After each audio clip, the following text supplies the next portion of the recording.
আপনারা সবাই জানতে চান যে নবীর ইসলাম বিকৃত হলো কি করে, বিকৃত ইসলাম সারা দুনিয়াতে ছড়ালো কি করে, কে ছড়াইলো, কি করে ছড়াইলো, কোন নিয়মে ছড়াইলো, কিভাবে ছড়াইলো।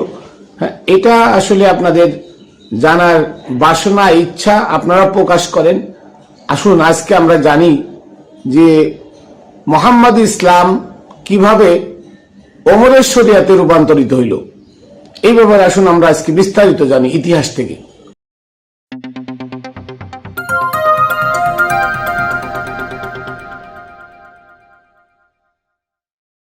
বিসমিল্লাহির রহমানির রহিম।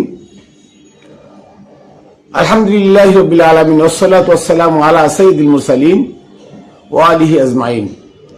প্রিয় বন্ধুরা, দেশে দূরে যারা যেখানে আছেন, ধর্ম বর্ণ নির্বিশেষে সকল মানব জাতিকে আমি জানাই খাতুনে জান্নাত টিভি ইউটিউব চ্যানেল ও ফেসবুক পেজের পক্ষ থেকে আমি মাইনুল কবির শুভেচ্ছা ও অভিনন্দন। বন্ধুরা, আপনারা জানেন বিগত 3 বছর যাবৎ আমি অনলাইনে আপনাদের সামনে মোহাম্মদ ইসলাম, মোহাম্মদী শরিয়ত, কোরআনের বিধান কোরআন দিয়েই তুলে ধরি, নট জাল হাদিস, ইজমা কিয়াস, ফিকহ উসুল, মানব রচিত বিধান। তো আপনারা এক এক সময় এক একটা জিনিস জানতে চান, প্রশ্ন করেন যে মোহাম্মদী ইসলাম আজকে বিকৃত হয়ে ওমরের ইসলাম, ওমরের শরিয়ত সারা দুনিয়াতে সয়লাভ হয়ে গেল কি করে, এর মূল কারণটা কি, কিভাবে হলো। আসলে এরা জানার বাসনা, কামনা আমাদের জাগে যে আসলে এরা কি করে সত্য ইসলামটা, কোরআনের ইসলাম বাদ দিয়ে আজকে মানব রচিত ইসলাম সারা দুনিয়াতে ছড়াই গেল। প্রতিবাদ করার কি কেউ ছিল না? কেন প্রতিবাদ হয়নি? আসলে এইটা মারাত্মক একটা জিনিস। আর ক্ষমতার দম্ভ, আপনারা জানেন ক্ষমতার দম্ভ খুব কঠিন জিনিস। যখন একটা দেশের একটা সরকার, একটা শাসক একাধিকভাবে ক্ষমতায় থাকে এবং তার ক্ষমতার দম্ভ যখন কঠিন হয়ে যায়, ইস্পাতের মতো শক্ত হয়ে যায়, তখন কিন্তু সেই দেশে আর বিরোধী দল থাকে না। বিরোধীদেরকে নির্যাতন, নিষ্পীড়ন করতে করতে বিরোধীদেরকে কিন্তু প্রায় একদম নিঃশেষ করে দেয়। তখন কিন্তু ওই সরকারের লেখা ইতিহাসের মধ্যে আর কেউ হাত দিতে পারে না। তখন ওই সরকার সত্যটারে মিথ্যা দিয়ে ঢেকে একটা ইতিহাস যদি তৈরি করে এবং একটা বিধান যদি তৈরি করে, সত্য বিধানকে ঢেকে দিয়ে একটা মিথ্যা বিধান যদি তৈরি করে, তাহলে কিন্তু তার ক্ষমতার জন্য সেই বিধানটা পুরো দেশে ছড়ায় পড়ে এবং বাধ্যতামূলক হয়ে যায় এই বিধানটা পালন করা। মনে করেন শেখ হাসিনা 17 বছর ছিল।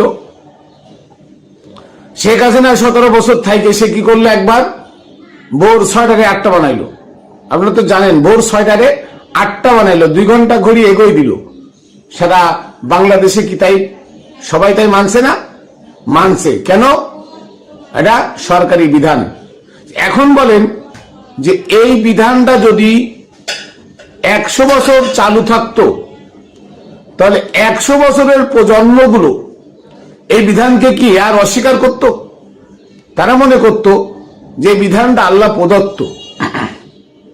কিন্তু শেখ হাসিনা করে গেছে, 6টায় 8টা বানায় গেছে শেখ হাসিনা। এই বিধানটা যে শেখ হাসিনা করে গেছে, এটা কিন্তু আর কেউ বলতো না। বলতো যেটা আল্লাহর বিধানই, তা নাহলে চলবে কেন? আজকে যুগ যুগ ধরে এদেশে এটাই চলতেছে, বিপরীতের কেউ নাই।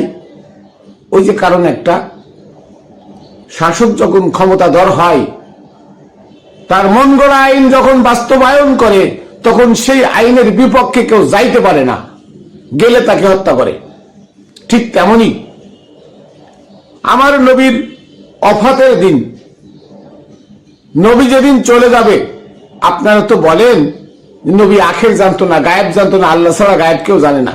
নাউজুবিল্লাহি আস্তাগফিরুল্লাহ, নাউজুবিল্লাহ মিন যালিক। আপনাদের মনে হয় এটা মনে নাই? বিদায় হজের ভাষণে আমার নবী বলেছিল যে হে ভাইরা, হে বোনেরা, আজকে তোমাদের সাথে আমার শেষ দেখার দিন, আগামী দিনে তোমাদের সাথে আমার দেখা হবে না, মানে আগামী হজের আগে আমি চলে যাব, আমার সাথে তোমাদের দেখা হবে না। তো উনি যদি না জানতেন কবে যাবেন, তাহলে উনি 1 বছর আগে অগ্রিম কেন বলে আসলেন যে আমার সাথে তোমার আজকে শেষ দেখা, তোমাদের আজ শেষ দেখা, আমার সাথে তোমাদের আর দেখা হবে না, এই কথা উনি কেন বললেন? আপনাদের ভুল ভাঙে না? আপনাদের মগজের মধ্যে ঘিলু ভরা থাকে মানুষের, আর আপনাদের পায়খানা ভরা। নবী বলে গেলেন, বিধায়িত নবী বললেন, মান কুনতু মাওলা ফাহাজা আলিউন মাওলা। আমি যার অভিভাবক ছিলাম, জেনে রাখো আজ থেকে আলী তাদের অভিভাবক। কেন? সূরা নিসার 59 নম্বর আয়াত আছে, ইয়া আইয়ুহাল্লাযিনা আমানু আতিউল্লাহ। এখানে একটা জিজ্ঞাসা চিহ্ন ছিল। আতিউল্লাহ, আল্লাহর আনুগত্য করতে চাও, আতিউর রাসূল, রাসূলের আনুগত্য করো। তবে রাসূলের আনুগত্য করলে আল্লাহর আনুগত্য হয়ে যায়। এবার রাসূল যখন চলে যাবে, তখন উলিল আমরি মিনকুম, এবং রাসূল যাকে উলিল আমর বানাবে, রাসূলের হুকুম প্রাপ্ত যিনি, ওনার আনুগত্য করা ফরজ। তা রাসূলের আনুগত্য, রাসূল চলে গেলে আনুগত্য কার করবো আমরা? রাসূল তাই বলে গেলেন, মান কুনতু মাওলা ফাহাজা আলিউন মাওলা। আমি যার অভিভাবক ছিলাম, আজকে থেকে আলী তাদের অভিভাবক। 1,25,000 সাহাবী সাক্ষী রেখে ঈদে গাদিরে দাঁড়ায় নবী এই কথা বলে গেছিলেন। এবং সূরা মায়দা 67 নম্বর আয়াত এখানে নাযিল হয়, ইয়া আইয়ুহার রাসূল বাল্লিগ মা উনজিলা ইলাইকা মির রাব্বিক। হে রাসূল, আপনি প্রচার করুন যে আপনার রবের পক্ষ থেকে প্রচার করতে বলা হয়েছে। সেটা কি? আন্না আলিয়ান মাওলাউল মুমিনিন, আলী হচ্ছে মুমিনদের অভিভাবক। সুবহানাল্লাহ বলেন। সূরা মায়দা 67 নম্বর আয়াত ছিল।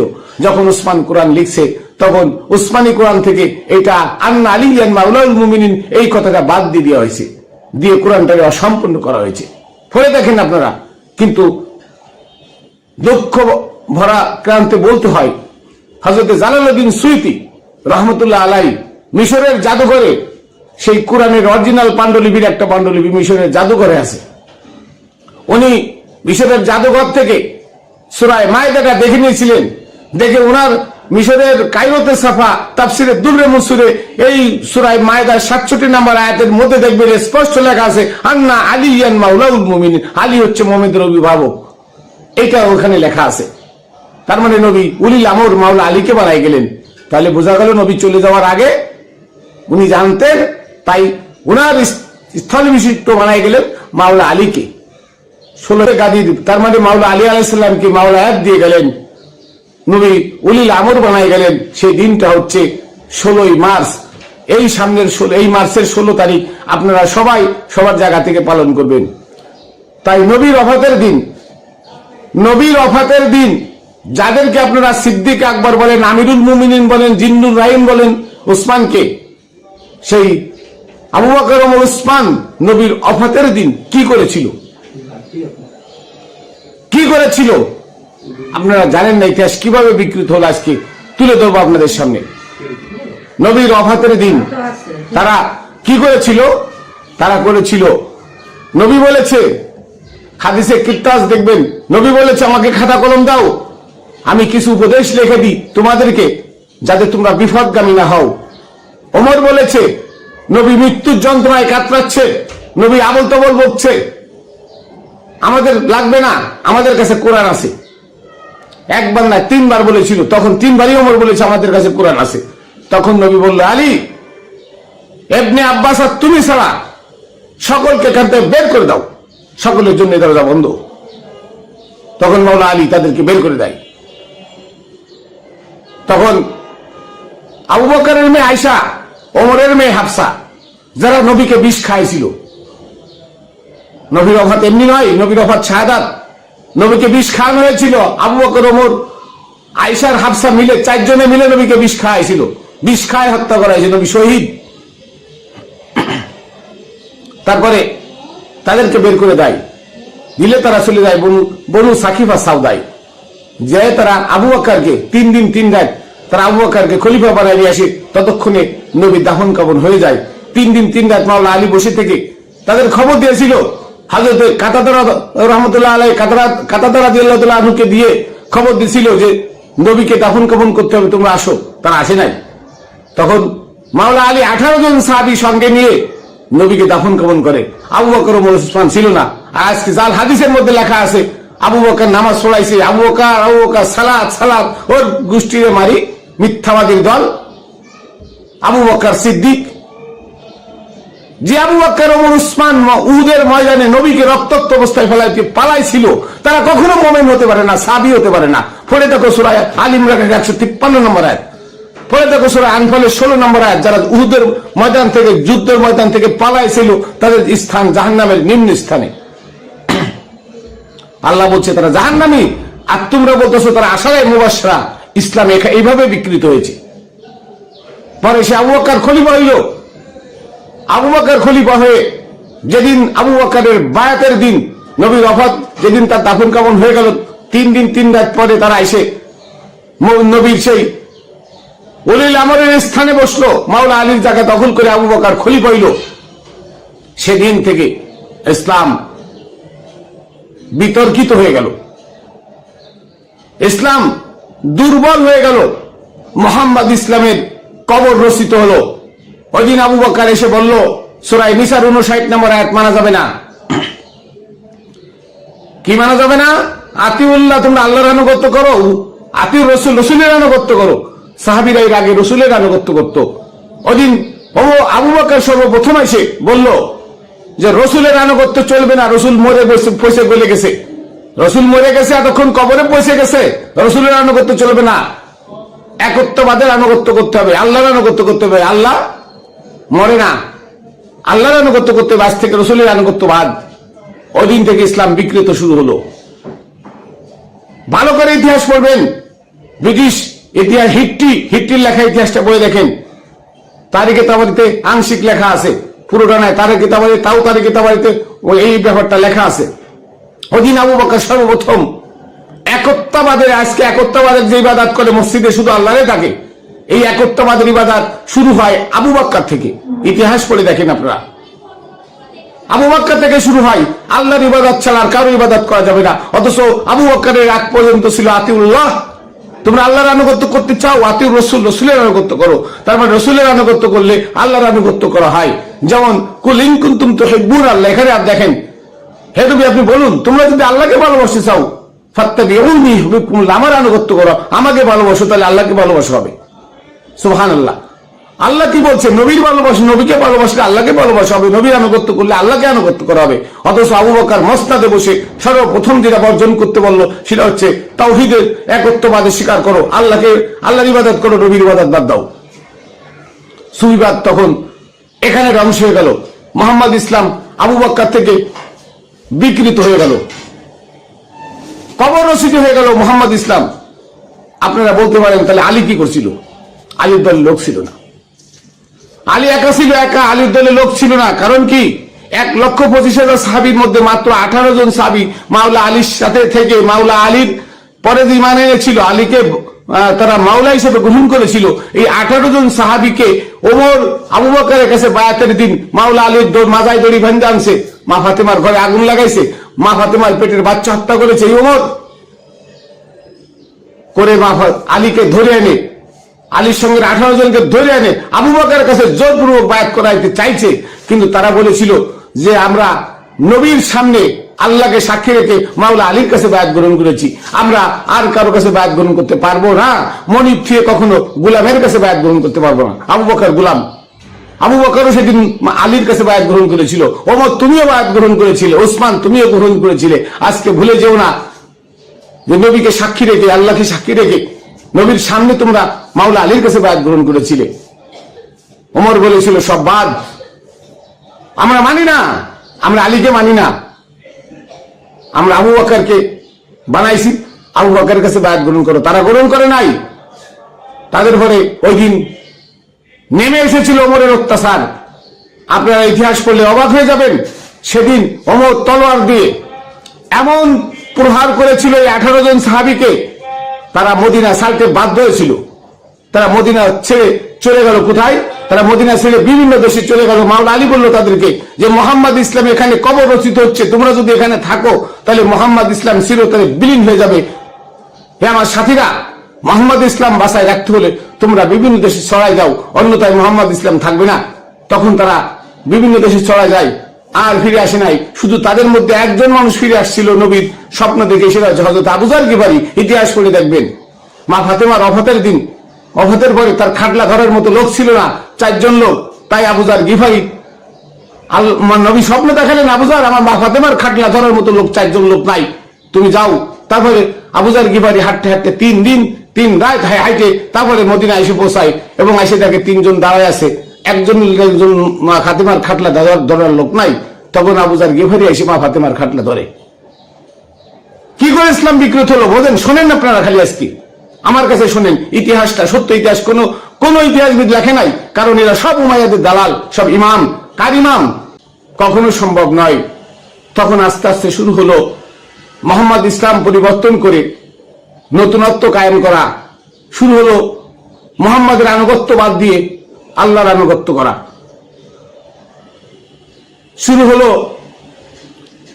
মোহাম্মদ ইসলামের আইন বাদ দিয়ে ওমরের আইন বাস্তবায়ন করা। নবী বিদায় হজের ভাষণে, বিদায় হজে বলে গেলেন, আলী, মদিনায় যেন আর রক্তপাত হয় না, আর যেন কোনো মুসলমানের গায়ে তালোয়ার না ওঠে, আর যেন 1 ফোঁটা রক্ত না ঝরে। মাওলা আলী বললেন, হে আল্লাহ রসুল, আমি আপনার হুকুম শিরোধার্য করলাম, আর 1 ফোঁটা রক্তপাত আমি হতে দেব না। কিন্তু আলীর কথা কেউ মেনেছিল? মানে নাই। ওমর জোর করে যুদ্ধ করেছে, জোর করে জোরপূর্বক যুদ্ধ করেছে, আর সেই যুদ্ধের আয়াতগুলো কোরআনের মধ্যে উসমান ঢোকায় দিয়ে গেছে। কিভাবে? আসুন সিরিয়ালে সিরিয়ালে বলি। এরপরে আবু বকর 3 বছর 3 মাস বা 6 মাস, 32 হিজরিতে আবু বকর, 32 খ্রিস্টাব্দে, 632 খ্রিস্টাব্দে আবু বকর মসনদে বসে, 35 খ্রিস্টাব্দে আবু বকর মারা যায়। আবু বকর যখন মারা যায়, আজকে আরেকটা কথাই সাথে বলে দিই, যে নবীর ভাষা আবু বকর ওমর উসমানের কবর কি করিল। আবু বকর যখন মারা যায়, তখন আবু বকর ক্ষমতা হস্তান্তর করে ইদার কাছে, ওমরের কাছে ক্ষমতা হস্তান্তর করে। তখন ওমর ছিল ক্ষমতাবান, মদিনায় ওমরের নাম শুনলে ডরাইতো সবাই। এই ওমরের কাছে ক্ষমতা হস্তান্তর করে ওমর কি করলো? ওমরকে বলে গেল, ওসিয়াত করে গেল, ওমর তোমার কাছে একটা ওসিয়াত, কি তুমি নবীর পাশে আমাকে রাখবে। আর ওদিকে নবীর অফাতের 3 মাস পরে মা ফাতেমা অফাত নিল, শাহাদাত বরণ করলো। মা ফাতেমার রওজা নবীর পাশে থাকার কথা ছিল, কিন্তু আয়েশা বাদী হয়ে মা ফাতেমাকে নবীর পাশে থাকতে দিল না। কিন্তু ওটা তো নবীর ঘর, নবীর ঘরে নবীর ওয়ারিস থাকবে, সেখানে আয়েশার ঘর না, ওটা নবীর ঘর। কারণ আয়েশা নবীর ঘরে, নবীর স্ত্রী নবীর ঘরে ছিল, আর সবাইকে আয়েশার ঘরে ছিল। আয়েশার ঘর না, ওটা আবু বকরের দেওয়া ঘর না, ওটা নবীর ঘর। তাহলে নবীর ঘরে থাকবে তার ওয়ারিসকে মা ফাতেমা, কিন্তু মা ফাতেমাকে থাকতে দিল না এই আবু বকর, ওমর এবং আয়েশা।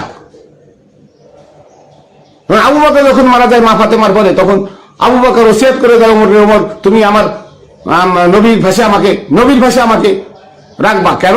আমি মুনাফিকি করেছি, তোমার কথা শুনে আমি বিপদগামী হয়ে গেছি, ফাতেমার সাথে সম্পর্ক ছিন্ন করেছি। আজকে যদি এটা না করতাম তা আমার ঈমান নিয়ে মরতে পারতাম। এই কথা আবু বকর বলেছে, আপনারা ইতিহাস খুঁজে দেখবেন, তারিখে তাবারিতে স্পষ্ট লেখা আছে। তারপরে আবু বকর নিয়ে এখানে রাখে। এরপরে ওমর ক্ষমতা নেয়। যখন ওমর ক্ষমতা নেয়, সবাই এসে ওমরকে বলে, ওমর, এতদিন তো আমরা নবীর আনুগত্য করেছিলাম, আবু বকরের আনুগত্য করেছিলাম, আবু বকর চলে গেল, তাহলে এখন আমরা তাওহীদের আনুগত্য কিভাবে করব? আমাদের পথ দাও। তখন ওমর মসজিদ বানানো শুরু করে দিল, মসজিদে নববী। তখন খানকা ছিল, ওরা খানকায় নববী ছিল, সে খানকায় নববীকে সর্বপ্রথম মসজিদে রূপান্তর করে এই ওমর ওটাকে মসজিদ বানায় ফেললো। মসজিদ বানায় বললো যে মসজিদের বিধান কি? তখন বানাইল আজান, যে 3 বার আজান দিয়ে হবে, ফজর, জোহর আর ঈশা, এই 3 বার আজান দিয়ে হবে, 3 বার তোমরা এসে এখানে নামাজ পড়বে। তো নামাজ যদি পড়তে হয়, তাহলে নামাজ কিভাবে পড়বো, কিভাবে নামাজ পড়বো, সেটা তারা মনোভূত করলো। আজকের এই নামাজ নবীর নামাজ না, আজকের এই রোজা নবীর রোজা না। আসুন আজকে ধাপ বাই ধাপ বলি কিভাবে ইসলাম বিকৃত হলো। তখন ওমর আবু সিনিয়র গভর্নর আবু মুসা আশারির পরামর্শে আজান বানাইলো, মসজিদ বানাইলো, 3 ওয়াক্ত নামাজ বানাইলো। এই 3 ওয়াক্ত ফজর ওয়াক্তে 2 রাকাত ফরজ, তখন শুধু ফরজ সুন্নত ছিল না। জোহরে এসে 4 রাকাত ফরজ বানাইলো, আর মাগরিব ঈশায় 4 রাকাত। এই 4 আর 4 8 আর 2 10 রাকাত ফরজ সর্বপ্রথম কায়েম করে ওমর। এই 10 রাকাত ফরজ সর্বপ্রথম কায়েম করে এই মানুষ ফোটে থাকে। আর মানুষ মসজিদে এসে মনে করেন যে 4 রাকাত পড়ে চিন্তা করে যে আর একটু পড়তে পারলে ভালো হইতো, তখন ওমর করলে হ্যাঁ এরপর তুমি সুন্নত পড়তে পারো। সুন্নত, সুন্নত মানে কিন্তু নিয়ম, সুন্নত মানে নবীর আদর্শ না, সুন্নত মানে নিয়ম। সুন্নাত শব্দের অর্থ হলো নিয়ম। সুন্নাত বাংলা হলো নিয়ম, আর আরবিতে বলে সুন্নাত। সুন্নাত মানে কদ আরসালনা ক্বাবলা কামির রাসূলিনা। আপনারা পড়ে দেখবেন যে আমার নিয়ম হলো, হে রাসূল আপনার আগে অনেক রাসূল চলে গেছে, আপনার পরেও অনেক রাসূল আসবে যাবে, এভাবে আমার নিয়ম চলতে থাকবে। ওয়ালান তাজিদা লিসুন্নাতিল্লাহি তাহবিলা। আর আমার এই নিয়মের কখনো পরিবর্তন হবে না, আল্লাহ বললেন। তার মানে সুন্নাত মানে নিয়ম। নিয়ম, সুন্নাত মানে কি নিয়ম? সুন্নাত মানে নবীর আদর্শ না, এটা ভুয়া মিথ্যা কথা, এটা ভুয়া প্রচার করছে মোল্লারা। সুন্নাত মানে নিয়ম, পড়ে দেখবেন কোরআনে। তাহলে কি করলো তখন ওমর বললো যে তাহলে ঠিক আছে, তোমরা ফজরে আর 2 রাকাত বাড়ায় পড়তে পারো, ঈশাই আরো 7 রাকাত পড়ো, 8 রাকাত ওই ঈশাই 4 রাকাত ফরজ, তোমরা 3 রাকাত বেতের পড়ো, বেতের বানাইলে তখন আরো 4 রাকাত সুন্নত পড়ো, আরো 7 রাকাত বাড়ায় পড়ো। হ্যাঁ, এইভাবে 3 ওয়াক্ত নামাজ চালু করে দিল। 2 বছর পর্যন্ত 3 ওয়াক্ত নামাজ চলে। 2 বছর পরে আবার আবু মুসা আশারী পরামর্শে যে ওমর খলিফাতুল মুমিনিন, আপনি কি জানেন যে আপনার অগোচরে আসর জোহর থেকে ঈশা পর্যন্ত বিশাল গ্যাপ, এই গ্যাপে আপনার অগোচরে মানুষ আলীর সাথে গিয়ে আপনার বিরুদ্ধে তালোয়ার ধরার চিন্তা ভাবনা করছে? ওমর বলল না তো, জানি না। তখন বলল তাহলে আপনি কাজ করেন কি, আর 2 ওয়াক্ত নামাজ বাড়াই দেন, আসর আর মাগরিব, এরপরে আসর মাগরিব, এই হইল 5 ওয়াক্ত নামাজ। এই 5 ওয়াক্ত নামাজ যখন চালু হইল, তখন মদিনাতে একমাত্র নবীর পক্ষে কথা বলার মতো 4 জন লোক ছিল, ইবনে আব্বাস, মাওলা আলী, হাসান এবং হুসাইন, এছাড়া আর কোনো লোক ছিল না। আচ্ছা বলেন তো, 17 বছরে আমাদের দেশে শেখ হাসিনা ক্ষমতায় ছিল 17 বছর, এই 17 বছর ক্ষমতায় থাকাকালীন কোন মিটিং মিছিল হতে দিছে? বিরোধী দলের কোন মিটিং মিছিল করতে দিছে? বিরোধী দল স্ট্রং হয়ে দাঁড়াইতে দিছে? দেয় নাই। এত মানুষ বিরোধী দল থাকার পরও শেখ হাসিনার ভয়ে শেখ হাসিনা কোনো কিছু করতে দেয় নাই তার ক্ষমতার জোরে। তাহলে যেখানে অমর ক্ষমতাবান, অমর যেখানে ক্ষমতায়, যেখানে 1,25,000 সাহাবী ক্ষমতায়, সেখানে ইসলাম প্রতিষ্ঠা করতে পারে? আপনারা বলেন। এভাবে মোহাম্মদ ইসলাম বিকৃত হয়ে ওমরের শরিয়াত মদিনায় এভাবে প্রচার হয়। এভাবে যখন ওমর আবার মারা যায়, তখন ওমর তার ক্ষমতা হস্তান্তর করে কার কাছে? ওসমানের কাছে। এবং ওসমানের কাছে ওসিয়াত করে, হে ওসমান, আমি মারা গেলে আমাকে তুমি নবীর পাশে রাখবা। ওসমান ওমরের কথা পালন করে, ওসমান নবীর পাশে রাখে এবং ওসমানকে বলে যায় যে আমার 120টা যে নতুনত্ব কায়েম করে গেলাম শরিয়াত, এই শরিয়াতটা তুমি বাস্তবায়ন করবে। ওসমান বলল, শির ধার্য করলাম আমিরুল মুমিনিন, আমি আপনার এই শরিয়াতকে বাস্তবায়ন করব। এরপরে ওসমান, ওমর মারা যায়, ওসমানকে ক্ষমতা হস্তান্তর করে। ওসমান কি করে ক্ষমতা এসে? ওসমান চিন্তা করে ওমরের শরিয়াত বাস্তবায়ন করে সারা দুনিয়াতে ছড়াইতে গেলে আমাকে কিছু করতে হবে। সেটা কি? তখন ওসমান পদক্ষেপ নেয় যে নবীর যে কোরআন 3টে পাণ্ডুলিপি ছিল, পাণ্ডুলিপিগুলো এক জায়গায় আনো। পাণ্ডুলিপি এক জায়গায় আইনে সেই পাণ্ডুলিপি থেকে সে কোরআন লেখা শুরু করে। আর এই কোরআন লেখার ভিতরে 260টা আয়াত ভেজাল ঢুকায় উসমান। ওমরের শরিয়াত যা এই কোরআনের মধ্যে ঢুকায় গেছে, যে আয়াত একটা আয়াতের সাথে আর একটা আয়াতের মিল নাই। আর এই আয়াতগুলো আপনারা তখনই বুঝবেন যে সেম আয়াত একটা আছে আগে 3 লাইন, আর পরের ডাইসে হয়েছে 13 লাইন। আল্লাহর কবিতা কখনো 2 রকম হয় না। আল্লাহর কথা ছন্দে মিল, সুন্দর ভাষায়, মলিন ভাষায়, একদম স্পষ্ট ভাবে আল্লাহ মানে সঠিক ভাষায়, সহজ ভাষায় আল্লাহ কোরআন বর্ণনা করেছেন। আর এই কথাগুলো দেখবেন এত কঠিন, আপনি উচ্চারণই করতে পারবেন না এই কথাগুলো। এগুলো কার? এগুলো আরবি ভাষায়, তাদের আরবি ভাষায় তারা এই কথাগুলো কোরআন লেখার সময় ঢুকাই দিছে। আর কোরআন থেকে 430টা আয়াত উসমান বাদ করে দিচ্ছে। কোরআন কে লিখেছে? উসমান লিখেছে। কোরআন আল্লাহ লিখে পাঠায় নাই। কোরআন মুহাম্মদ সাল্লাল্লাহু আলাইহি ওয়াসাল্লাম নিজে লিখে দিয়ে যায় নাই। কোরআন মাওলা আলী লেখে নাই। কোরআন লিখেছে কারা? কোরআন লিখেছে নবী বিদ্বেষীরা। তা নবী বিদ্বেষীরা কোরআন লিখলে সে কোরআনের মধ্যে সঠিকতা থাকবে, এটা ভাবলেন কি করে? নবী বিদ্বেষীরা ক্ষমতায় যদি 896 বছরে এক টানা ক্ষমতায় থাকে, তাহলে মোহাম্মদ ইসলাম এখানে আছে, এটা ভাবলেন কি করে? মোহাম্মদ ইসলাম বিকৃত করে তারা আজকে ওমরের শরিয়াত বাস্তবায়ন করছে। আজকে সারা দুনিয়াতে ওমরের শরিয়াত ছড়ায় গেছে। এরপরে ওসমান যখন ক্ষমতা চ্যুত হয়, ওসমান যখন ক্ষমতা চ্যুত হয়, তখন ওসমান ওসিয়াত করে গেছিল, আলী আমাকে নবীর পাশে রাখো। আলী বলল তা হবে না, কারণ ওসমান তুমি নবীর ওয়ারিস না, নবীর ওয়ারিস আমরা। নবীর ওয়ারিস ফাতেমাকে থাকতে দেয়নি, নবীর ওয়ারিস হাসান হুসাইন, নবীর ওয়ারিস আমি মাওলা আলী। অর্থাৎ তুমি নবীর ওয়ারিস না, তোমাকে জান্নাতুল বাকিতে থাকতে হবে। ওসমানকে জান্নাতুল বাকিতে রাখলো। এরপরে ক্ষমতা যখন আলীর হাতে, আলী মদিনায় থাকতে পারলো না। কেন? যখন আলী ক্ষমতায় নিল তখন লাথি মারল ওমরের শরিয়াত, যে ওমরের শরিয়াত চলবে না। কিন্তু অনেক দেরি হয়ে গেছে, 26 বছর 6 মাস, নবীর ওফাতের 26 বছর 6 মাস পরে ক্ষমতা পাইল মাওলা আলী। তখন আর মোহাম্মদ ইসলাম প্রতিষ্ঠা করতে পারে নাই। মাওলা আলী তখন ওখানে চেষ্টা করছে মোহাম্মদ ইসলাম প্রতিষ্ঠা করার মদিনায়, কিন্তু মাওলা আলী মদিনায় টিকতে পারে নাই। আজান দিয়ে 5 ওয়াক্ত তারা নামাজ পড়ে, যেটা সম্পূর্ণ তৌহিদের একত্ববাদের ইবাদত, যেটা নবীর করে নাই, যেটা নবী করতে বলে নাই, আল্লাহও বলে নাই যে তৌহিদের একত্ববাদের স্বীকার করো, এটা আল্লাহ বলে নাই। আল্লাহ বলছে আমার ইবাদত করতে হলে আমার নবীর ইবাদত করো, আমার ইবাদত করে, এটা আল্লাহ কখনো বলে নাই। আল্লাহ বলেছে আমাকে ভালোবাসতে হলে নবীকে ভালোবাসো। তাহলে ইবাদত চলতো নবীর। আর ওমর এসে সেই নবীর ইবাদত বাদ দিয়ে আল্লাহর ইবাদতে মানুষকে মুগ্ধ করায়। তো মানুষ এই 26.5 বছরে আল্লাহর ইবাদতের পরে এমন ভাবে ঝুঁকে গেছিল যেন আল্লাহ স্বয়ং এসে বলে গেছে এটা করতে। তখন তারা ওমরের শরিয়াতে ব্যস্ত হয়ে গেল। এই ওমরের শরিয়াত আর মদিনা থেকে উঠাইতে পারে নাই, এবং এই ওমরের শরিয়াত কোরআনের মধ্যে যে ঢুকাই দিয়ে গেছে উসমান, এটা আর সারা দুনিয়াতে ছড়াই পড়ছে, এটা আর বুঝতে পারে নাই মাওলা আলী। তখন মাওলা আলী মদিনায় ওমরের ভক্তদের জন্য, উসমানের ভক্তদের জন্য মদিনায় টিকতে না পাইলে মাওলা আলী মদিনা ছেড়ে বাগদাদের কুফায় জঙ্গলে গিয়ে সেখানে গিয়ে রাজধানী প্রতিষ্ঠা করে 3 বছর 3 মাস মাওলা আলী সেখানে থাকে। সামান্য কিছু লোক মাওলা আলীর সঙ্গে ছিল, মুষ্টিমেয় কিছু লোক মাওলা আলীর সাথে ছিল, আর কেউ ছিল না। সব ওমরের শরিয়াত নিয়ে ব্যস্ত ছিল।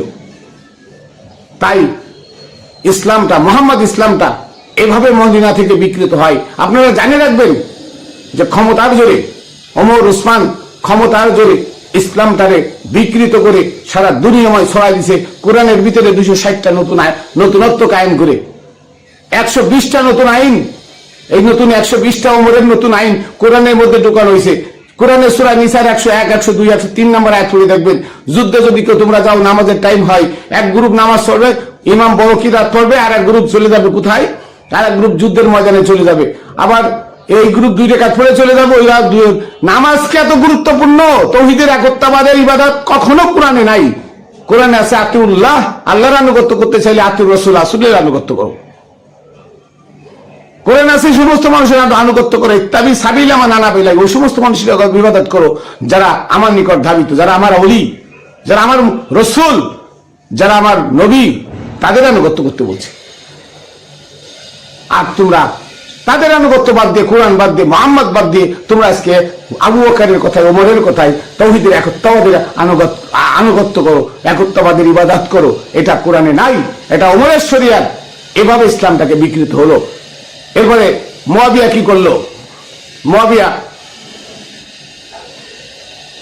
আলীর কাছে বায়াত হলো না, আলীকে স্বীকার করলো না। তোমরা যে আমিরুল মুমিনিন বলো মুয়াবিয়াকে, কিসের সাহাবী মুয়াবিয়া? সূরা ফাতহ বলো, মক্কা বিজয়ের পরে যারা ইসলাম গ্রহণ করেছে তারা কখনো সাহাবী হতে পারে না। কোরআনে আল্লাহ স্পষ্ট বলে দিয়েছে, মক্কা বিজয়ের আগে যারা ইসলাম গ্রহণ করেছে, যুদ্ধ করেছে, তারাই সাহাবী। আর মক্কা বিজয়ের পরে যারা ইসলাম গ্রহণ করেছে তারা কখনো সাহাবী না। তা মুয়াবিয়া মক্কা বিজয়ের দিন ইসলাম গ্রহণ করেছে, সে কি সাহাবী হয়? তাহলে ইসলামটা কোথায় গেছে বলেন? আর দীর্ঘ 26.5 বছর বিকৃত ইসলাম যেভাবে প্রচার হয়েছে, সেই ইসলামকে মাওলা আলী 3 বছর 3 মাসে আর ফিরাইতে পারে নাই। ইমাম হাসান মাত্র 7 মাস, সেও ফিরাইতে পারে নাই। আর হুসাইন তো ক্ষমতা পায় নাই। তাহলে ইসলামটা এভাবে বিকৃত হয়ে গেছে। কিন্তু দুনিয়াতে ইসলাম প্রথম ছড়াইছে কারা? মাওলা আলীর সেই 6 জন খলিফা, ইমাম হাসান, ইমাম হুসাইন এবং আরো 4 জন, হাসান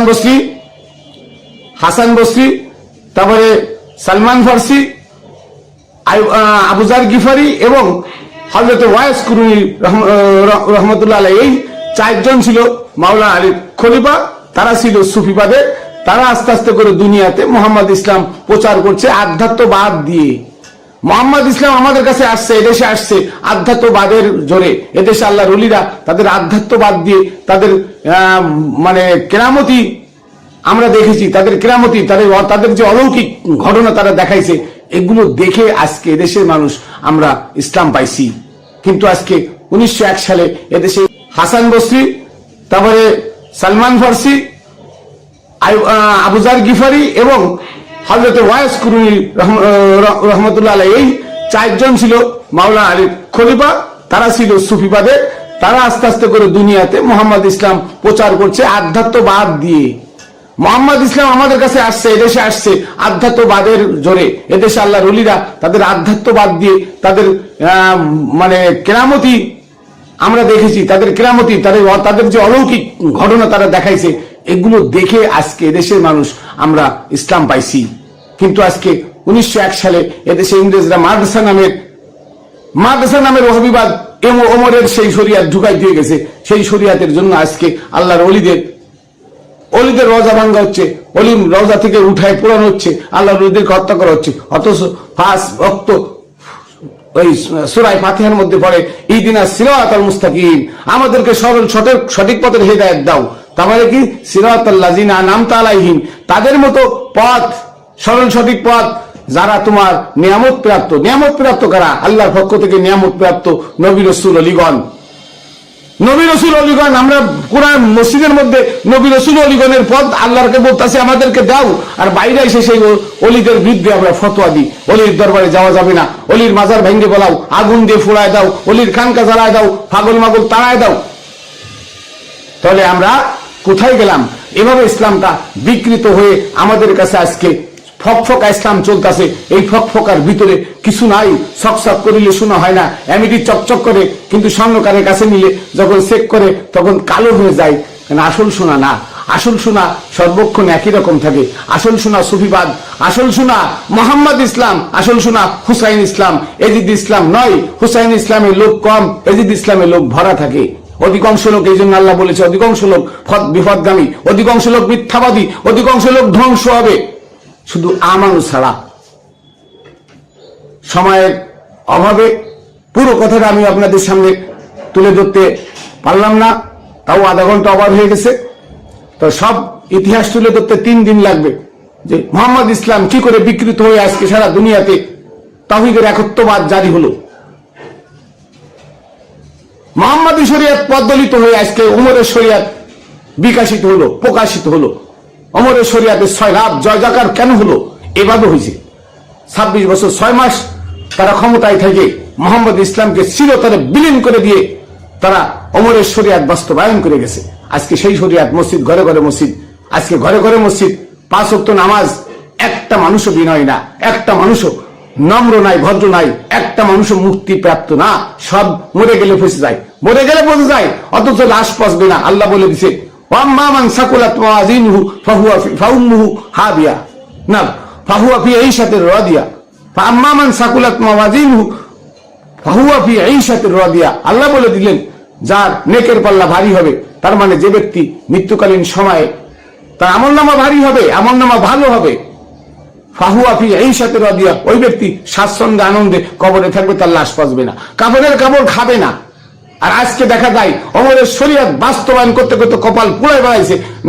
মরে গেলে মাটি দিলে 1 সপ্তাহ পরে যদি কবর ভেঙে যায়, গন্ধে ওখানে যাওয়া যায় না, লাশ পৌঁছে গেছে। নাউজুবিল্লাহ। হাই হতভাগার দল, তুমি মুক্তিপ্রাপ্ত নয়, তুমি মোহাম্মদ ইসলাম পালন করে যাও নাই, ওমরের শরিয়ত মানছো, তাই তোমার লাশ পৌঁছে গেছে। যারা মুহাম্মাদি শরিয়ত মেনে যায়, যারা সুফিবাদকে গ্রহণ করে যায়, যারা আল্লাহর ওলিদের কাছে বায়াত গ্রহণ করে মৃত্যুবরণ করে, তাদের লাশ পচে না। আল্লাহর হুকুম, তাদের লাশ পচে না, তাদের কাফনের কাপড়ও পচে না, অক্ষত থাকে শত শত বছর ধরে। আল্লাহর ওয়াদা ওয়ালিমান কামা মাকামা রাব্বিহি জান্নাতান, জান্নাত 2টা আল্লাহ বলছে সূরা আর-রহমানের 46 নম্বর আয়াত। যারা আমার ভয়ে দাঁড়ায়, আমার সামনে দাঁড়ায়, আমার সামনে জবাবদিহি করতে হবে, এই ভয় যে করে, তার জন্য 2টা জান্নাত। একটা তার এই দেহবডি মাটিতে আমি অক্ষত রাখবো, আর একটা তার রূহ ইল্লিনে যাবে, ওখান থেকে তাকে দুনিয়াতে ফেরত পাঠানো হবে না। এটা আল্লাহর ওয়াদা। জান্নাত 2টা, আর তোমরা সুদ দাও জান্নাত 8টা, এটা ওমরের বানানো শরিয়ত। জাহান্নাম 7টা, এটা ওমরের বানানো ইতিহাস। এটা আমরা মানি না, সুফিবাদের লোক আমরা মানি না, আমরা কুরআন মানি, তাই জান্নাত 2টা। আমরা কোরআন মানি তাই জাহান্নামে একটা মাতৃগর্ভ। ফাম্মামান খাফফাত মাওয়াজিনুহু ফাউম্মুহু হাবিয়া, পড়ে দেখো সূরা কারিয়ার 8 এবং 9 নম্বর আয়াত। যার মিজানে পাল্লা হালকা হবে তার মা হবে অগ্নিকুণ্ড, জ্বলন্ত অগ্নিকুণ্ড তার মা হবে। তার মানে কি, তাকে মাতৃগর্ভে আবার পাঠানো হবে। আর মাতৃগর্ভকে বলা হয় হাবিয়া, জাহান্নাম। যাই হোক, আমি অনেক কথা বললাম। এভাবে ইসলামটা বিকৃত হয়েছে। নবীর দুই পাশে দুই মুনাফিক এভাবে ঘুমাইছে। আবারও বলি, আবু বকর ওমর উসমান উহুদের ময়দানে নবীকে রক্তাক্ত অবস্থায় ফেলাইছিল। খাতুন জান্নাত টিভিতে 6টা দলিল দিয়ে আছে, আপনারা দেখবেন। আয়েশার হাদিসও আছে। আয়েশার বাবা আবু বকর, আয়েশার হাদিস আছে 3টা। আহমদ ইবনে হাম্বলের হাদিস আছে 4টা। আপনি হাদিস মানেন? 4টা হাদিস আছে। কোরআনে নাম নাই, এখন কোরআনের নাম তো ওমর মুছে ফেলাই দিছে।